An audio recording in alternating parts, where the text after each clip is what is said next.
Bismillahirrahmanirrahim. Assalamualaikum warahmatullahi wabarakatuh. Alhamdulillah wassalatu wassalamu ala Rasulillah wa ala alihi wa sahbihi wa man walah. Rabbi shrah li sadri wa yassir li amri wa hlul 'uqdatam min lisani yafqahu qawli. Rabbi yassir wa la tu'assir ya karim. Subhanaka la ilma lana illa ma 'allamtana innaka antal alimul hakim. Wala haula wala quwwata illa billahil aliyyil azim. Amma ba'du. Alhamdulillah wa syukurulillah. Pertamanya marilah sama-sama kita memanjatkan setinggi rasa syukur kehadrat Allah Subhanahu wa taala yang masih lagi memberikan keizinan kepada kita untuk terus bersama-sama melaksanakan amanah dan tanggungjawab yang Allah Subhanahu wa taala berikan kepada kita, dan mudah-mudahan insya-Allah kita digolongkan oleh Allah Subhanahu wa taala di kalangan orang-orang yang beriman kepada Allah dan melayakkan kita mendapat rahmat dan hidayah daripada Allah Subhanahu wa taala. Tuan-tuan dan rahmati Allah Subhanahu wa taala, insya-Allah kita sambung perbahasan kita di dalam tafsir Munir. Dan kita berhenti pada ayat yang ke-96 pada minggu yang lalu berkenaan dengan beberapa dakwaan golongan-golongan Yahudi yang mengatakan bahawa mereka adalah golongan yang mulia di sisi Allah Subhanahu wa taala dan mendapat kedudukan yang mulia nanti pada hari akhirat. Dan sambungan lagi pada ayat pada hari ini yang akan kita bincangkan adalah ayat 97 dan 98 daripada surah Al-Baqarah ini yang berbunyi a'udzubillahi minasyaitonirrajim. Qul man kana aduwwan li Jibril fa innahu nazzalahu ala qalbika biiznillahi musaddiqan lima baina yadayhi wa hudaw wa bushra lil mu'minin. Man kana aduwwan lillahi wa malaikatihi wa rusulihi wa Jibril wa Mikal fa inna Allah aduwwul lil kafirin. Baik. Ayat yang ke-97, Qul, katakan wahai Muhammad, man kana aduwwan li Jibril, barang siapa yang memusuhi Jibril, maka sebenarnya Jibril itulah yang telah berjasa menyampaikan Al-Quran ke dalam hatimu dengan izin Allah. Ia membenarkan yang sebenarnya sebelumnya dan menjadi petunjuk serta membawa berita gembira bagi orang-orang yang beriman. Sesiapa yang memusuhi Allah dan para malaikat dan Rasulnya, Jibril dan Mikail, maka sesungguhnya Allah Subhanahu wa taala adalah musuh orang-orang kafir. Baik. Sikap Yahudi yang ditonjolkan di dalam ayat ini adalah berkaitan dengan mereka memusuhi malaikat Jibril alaihi salam. Jadi tuan-tuan, malaikat Jibril ni adalah malaikat yang kita semua sedia maklum ia dipanggil Sayyidul Malaikah, iaitu penghulu bagi segala malaikat yang tugasnya adalah menyampaikan wahyu kepada Nabi sallallahu alaihi wasallam, menyampaikan wahyu. Jadi banyak kita lihat dalam sirah Nabi SAW didatangi oleh malaikat Jibril dalam banyak bentuk. Ada yang Jibril datang dalam bentuknya sendiri yang Nabi lihat bersayap. Ada yang Jibril datang kepada Nabi menyerupai seorang lelaki yang perjalanan jauh, bertanya beberapa soalan kepada Nabi SAW, sebagaimana hadis yang terdapat di dalam hadis 40, menanyakan mengenai 4 rukun agama. Ma huwal Islam, ma huwal iman, ma huwal ihsan, dan juga imaratu yaumul qiyamah, tanda-tanda hari kiamat. 3 rukun agama dan 1 berkaitan dengan hari kiamat ditanya oleh malaikat Jibril alaihissalam kepada Nabi, yang mana waktu itu Jibril alaihissalam menyerupai wajah seorang lelaki. Jadi wahyu Nabi SAW daripada mula, daripada ayat Iqra' bismi rabbikal ladzi khalaq, sehinggalah ayat yang terakhir turun kepada Nabi sallallahu alaihi wasallam. Ada banyak riwayat yang mengatakan ayat terakhir yang turun ni, ada yang kata al-yauma akmaltu lakum dinakum, ada yang menyebut wattaqu yauman turja'una fihi ila Allah. Ini tuan-tuan boleh rujuk dalam surah Baqarah, wattaqu yauman turja'una fihi ila Allah summa tuwaffa kullu nafsin bima kasabat. Allahu Akbar, lupa saya. Tapi ayat ni selepas daripada ayat mengenai hutang tu, ayat 1 muka surat panjang tu kan. Tapi ayat itulah sebelum tu tak silap saya. Jadi itu tugas malaikat Jibril yang sangat mulia, iaitu menyampaikan wahyu kepada Nabi sallallahu alaihi wasallam. Kenapa malaikat Jibril ini dimusuhi oleh orang-orang Yahudi? Kenapa orang Yahudi memusuhi malaikat Jibril? Baik. Ada pendapat yang menyebut Jibril ni adalah daripada dua perkataan. Jibril daripada perkataan Jabara, Jibrun, iaitu bermakna abdun dalam bahasa Arab, hamba. Manakala merujuk kepada perkataan Allah. Jadi bila sebut Jibril, makna Jibril tu dikatakan adalah Abdullah, hamba Allah. Bahkan dalam Al-Quran, Allah Subhanahu wa taala mensifatkan malaikat Jibril ini dengan pelbagai sifat. Kita boleh lihat bagaimana di dalam surah antaranya surah An-Nahl. Allah Subhanahu wa taala menyebut qad nazalahu ruhul qudusi min rabbika bil haqq. Pertama kita tengok nama dulu. Malaikat Jibril ni ada beberapa nama. Pertama disebut namanya, nama lain daripada malaikat Jibril itu dipanggil adalah Ruhul Qudus. Dipanggil dengan nama Ruhul Qudus. Ini disebut dalam Quran. Kemudian selain daripada itu, dalam surah Al-Qadar, tanazzalul malaikatu war-ruh, juga dinisbahkan dengan nama malaikat Jibril ni dengan nama Ar-Ruh sahaja, tanpa ada perkataan Ruhul Qudus, disebut dengan Ruh. Baik, ini antara nama malaikat Jibril alaihissalam. Pertama disebut dengan Ruhul Qudus, atau disebut dengan Ar-Ruh sahaja, Ruh sahaja. Itu di antara nama malaikat Jibril alaihissalam. Baik. Antara sifat malaikat Jibril ni sebagaimana yang disebut oleh Allah Subhanahu wa taala dalam surah At-Takwir ayat 19 hingga ayat 21, digambarkan ada 5 sifat malaikat Jibril alaihi salam. Innahu laqawlu rasulin karim zi quwwatin 'inda zil 'arsy makin muta'in thamma amin. Baik. Apa makna ayat ini? Allah berfirman bahawa sesungguhnya Al-Quran itu benar-benar firman Allah yang dibawa oleh utusan yang mulia. Ini malaikat Jibril.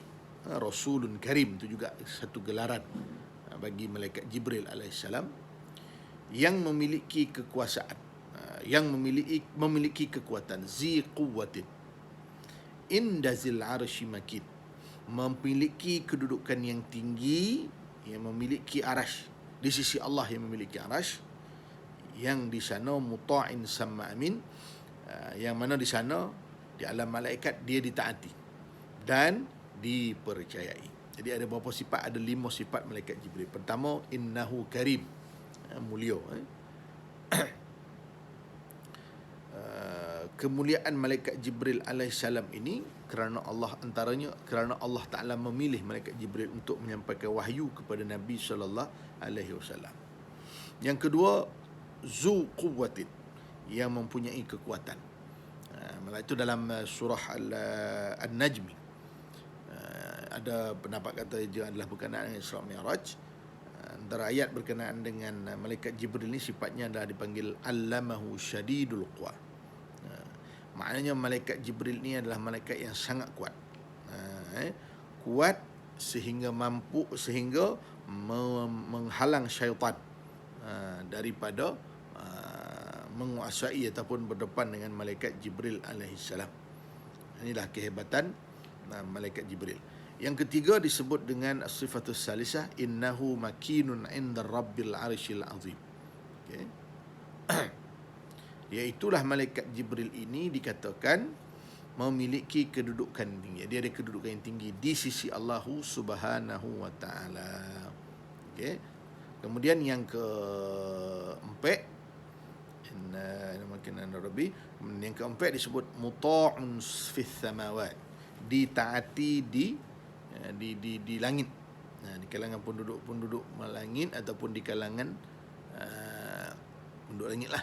Maksudnya di kalangan para malaikat sangat mentaati malaikat Jibril alaihissalam, seumpama seorang askar mentaati ketuanya,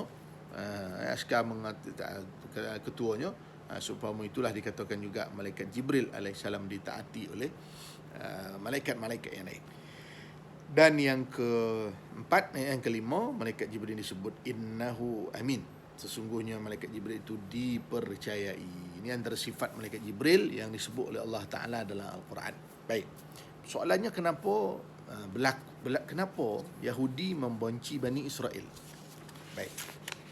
Ada banyak riwayat, cuma saya tarik untuk nak membacakan satu riwayat daripada Imam Ahmad dan juga Ibn Abbas radhiyallahu anhum, bahawa pada satu ketika dikatakan bahawa rombongan Yahudi datang bertemu dengan Nabi sallallahu alaihi wasallam. Ada riwayat mengatakan bahawa rombongan itu diketuai oleh Allah Subhanahu Muhammad Abdullah bin Salam. Okay. Jadi dia kata Yahudi ni datang jumpa Nabi di Madinah. Lalu dia kata, kami nak jawapan. Kalau betul kau Nabi, kau boleh jawab. Ada tiga masalah. Ada macam cerita nujum 4 belalang lah kan. Ada 3 masalah. Kalau kau boleh jawab, kami percaya kau ni Rasul. Tapi kalau tak boleh jawab, sama lah. Maksudnya bukan Rasul lah. Baik. Soalan yang pertama, Nabi SAW kata, tak apalah, tanyalah. Kalau ada apa-apa nak tanya, tanyalah. Okay. Maka dia tanya. Soalan yang pertama, dia kata, dia tanya Nabi SAW 4 perkara lah, bukan 3, ada 4. Yang pertama dia kata, apa makanan yang diharamkan oleh Allah kepada Bani Israel? Okay. Yang kedua, bagaimana terjadinya, dia kata, ataupun tercantumnya benih wanita dan benih lelaki sehingga membentuk zuriat lelaki dan perempuan. Ni kalau zaman tu tuan-tuan susah agak nak jawab tu kan. Kalau zaman ni senang sikit, boleh Google, senang di Google kan. Yang ketiga, jelaskan kepada kami, dia kata, sifat Nabi yang ummi seperti diceritakan dalam kitab Taurat. Dan yang keempat, siapakah perantara penolong Nabi tersebut dari kalangan para malaikat. Jadi ada 4 soalan. Soalan pertama berkenaan dengan apa makanan yang diharamkan kepada Bani Israel. Yang kedua, bagaimana tercantumnya benih wanita dan benih lelaki sampai lahir zuriat anak lelaki atau perempuan. Dan yang keempat berkenaan dengan siapa perantara ataupun penolong Nabi SAW di kalangan para malaikat. Jadi Nabi SAW jawab. Nabi pesan, kalau aku boleh jawab, pegang janji. Janjinya apa? Janjinya nak masuk Islam. Diuji dulu. Maka dijawab satu-satu oleh Nabi SAW. Okay? Dan sehinggalah akhirnya golongan Yahudi ni ada di kalangan mereka yang beriman kepada Nabi. Antaranya riwayat Abdullah bin Salam radhiyallahu anhu. Yahudi, bila dengar jawapan Nabi satu ni, kata tak mungkin lah. Tak hampir mustahil, tak mungkin yang Allah SWT Muhammad takkan mungkin lah, maknanya Nabi itu salah. Kalau boleh jawab baik-baik, okey. Maka disebut jawapannya satu demi satu kepada Nabi yang dijawab oleh Nabi SAW, sehinggalah Abdullah bin Salam akhirnya bersyahadah, mengucap la ilaha illallah, asyhadu an la ilaha illallah wa asyhadu anna Muhammadar Rasulullah. Abdullah bin Salam ni adalah seorang pendeta Yahudi. Mana ulama Yahudi lah yang dipercayai di kalangan orang Yahudi. Kalau dia bercakap ni orang percaya. Lalu bila mana Abdullah bin Salam ni memilih untuk beriman dengan Nabi SAW, maka orang Yahudi pun memulaukan Abdullah bin Salam radhiyallahu anhu.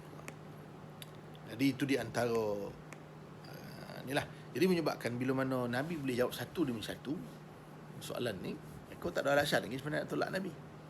Jadi bila mana Nabi SAW menyatakan bahawa yang menyampaikan wahyu kepada Nabi adalah Malaikat Jibril, maka orang Yahudi ni dia rasa tak berhati dengan Malaikat Jibril.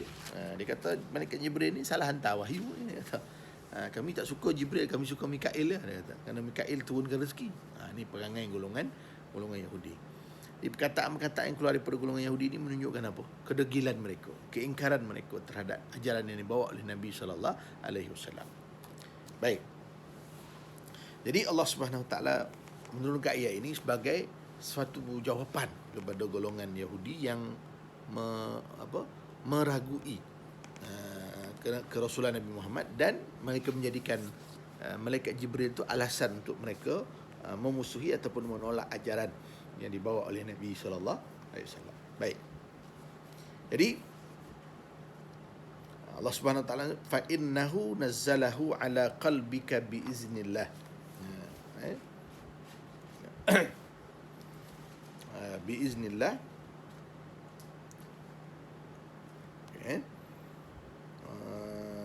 Dengan izin Allah Subhanahu wa taala.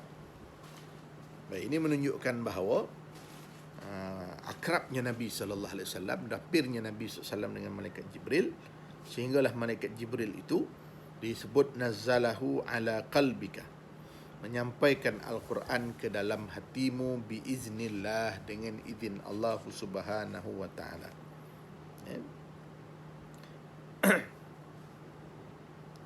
Baik.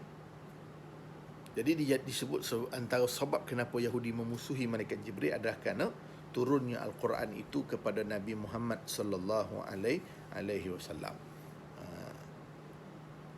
Dan bila mana turunnya Al-Quran yang merupakan berita gembira bagi orang yang taat, dosa bagi orang-orang yang ingkar, ataupun balasan bagi orang-orang yang ingkar, maka perkara-perkara ini semuanya adalah datang daripada Allah Subhanahu Wa Taala. Jadi yang tak suka ni adalah orang-orang yang tidak boleh menundukkan hatinya untuk menerima ajaran daripada Allah Subhanahu Wa Taala. Baik. Jadi bila mana kita melihat kepada firman Allah fa innahu nazzalahu ala qalbika biiznillah, ada dua perkara. Pertama, malaikat Jibril ni secara langsung menyampaikan wahyu kepada Nabi sallallahu alaihi wasallam ke dalam hati Nabi. Ala qalbika biiznillah, dengan izin Allah Subhanahu wa taala. Maknanya malaikat Jibril ni perantara menyampaikan wahyu kepada Nabi sallallahu alaihi wasallam dengan izin Allah, maka wahyu itu masuk dalam hati Nabi. Yang kedua, besarnya cerita Jibril ni kerana apa? Apa ni buat malaikat Jibril? Sifat dia apa? Musaddiqan lima baina yadayhi. Sifatnya disebut musaddiqan lima baina yadayhi. Membenarkan apa yang sebelumnya serta menjadi petunjuk, serta memberi khabar gembira kepada orang yang beriman. Jadi Quran yang dibawa oleh Nabi SAW ni ada tiga perkara. Quran yang dibawa oleh Nabi ni ada tiga perkara yang ditekankan oleh Allah dalam ayat ini. Pertama, ianya adalah membenarkan, musaddiqah. Maksudnya apa yang disebut dalam kitab Taurat, kitab Injil, sebelum daripada ini dibenarkan oleh Al-Quran. Ataupun mari Al-Quran ni menceritakan pula kitab Taurat dan Injil yang asalnya sudah diseleweng oleh golongan-golongan Yahudi, sehingga mereka rasa kejahatan mereka ini terbongkar, diketahui. Okay. Musaddiqan lima baina yadayhi. Satu sifatnya malaikat Jibril ni menurun Quran, pertama sifatnya apa? Musaddiqan lima baina yadayhi. Okay. Membenarkan berita sebelumnya. Kemudian wahuda. Yang kedua, Quran ni sifatnya apa? Hudan, iaitu memberi petunjuk. Wa busyra lil mu'minin, dan juga berita khabar gembira kepada orang-orang yang beriman kepada Allah Subhanahu wa taala. Jadi ini sebab kenapa malaikat Jibril ni dimarahi atau dimusuhi oleh golongan-golongan Yahudi, sedangkan malaikat Jibril itu adalah malaikat yang paling mulia di kalangan para malaikat. mereka jadikan alasan kerana Jibril salah hantar wahyu kepada Nabi Muhammad SAW. Ni sama lah macam golongan Syiah lah, yang mendakwa bahawa wahyu tu tersalah turun, patut turun pada Sayyidina Ali tapi turun kepada Nabi. Ini golongan yang melampau, kerana yang menurunkan wahyu itu adalah adalah dengan izin Allah Subhanahu wa taala. Okey, baik. Kemudian disebut pada ayat yang seterusnya, man kana aduwwan lillahi wa rasul wa malaikatihi wa rusulihi wa jibril wa mikala fa innallaha aduwwul lil kafirin. Mudah je. Jadi tak usah duk bercara lah. Ni kadang-kadang kita ni benda betul.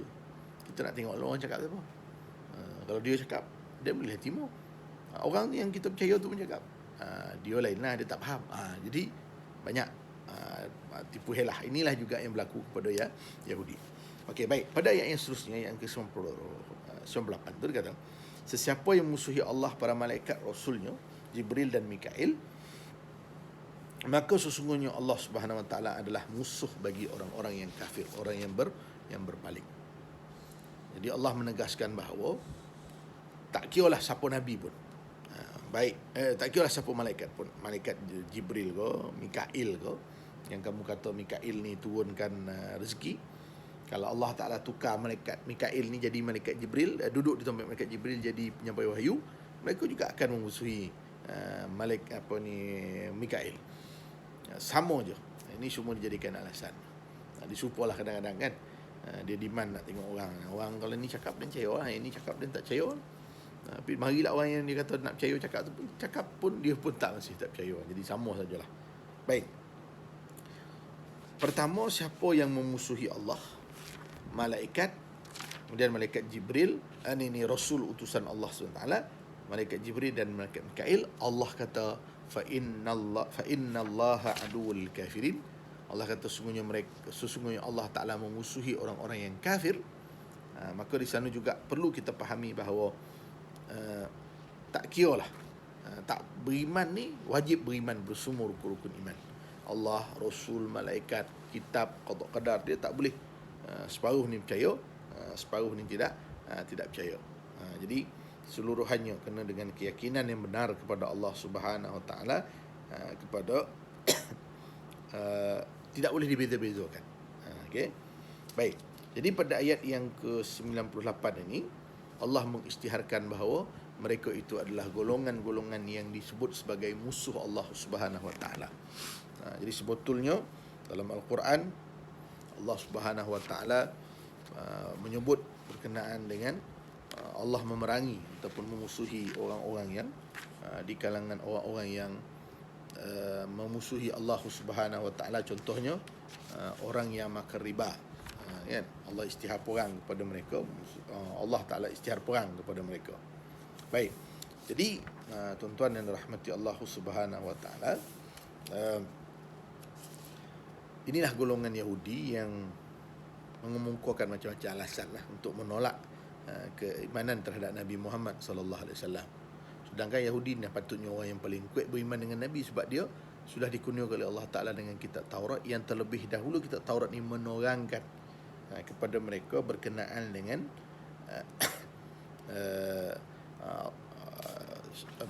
mereka terus memusuhi Nabi SAW sebenarnya, lalu menggunakan alasan mereka memusuhi malaikat Jibril sebagai alasan sahaja.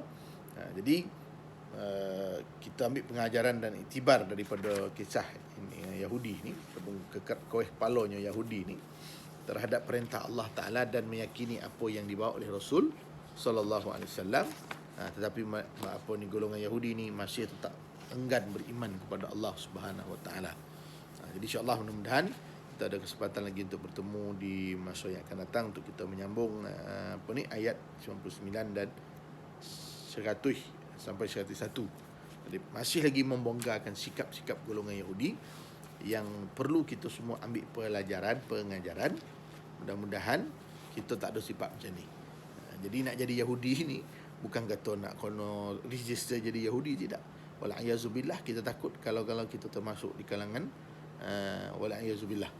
Jadi kita minta pada Allah Subhanahu Wa Taala supaya kita ni jadi orang-orang yang beriman, orang yang mudah dengar cakap, orang yang membenarkan apa yang datang daripada Quran, membenarkan yang datang daripada hadis Nabi sallallahu alaihi wasallam. Insya-Allah sekadarnya yang baik datang dari Allah, yang lemah daripada diri saya sendiri. Mudah-mudahan ada manfaatnya. Aqulu qouli hadza wa astaghfirullahal azim li wa lakum. Assalamualaikum warahmatullahi wabarakatuh.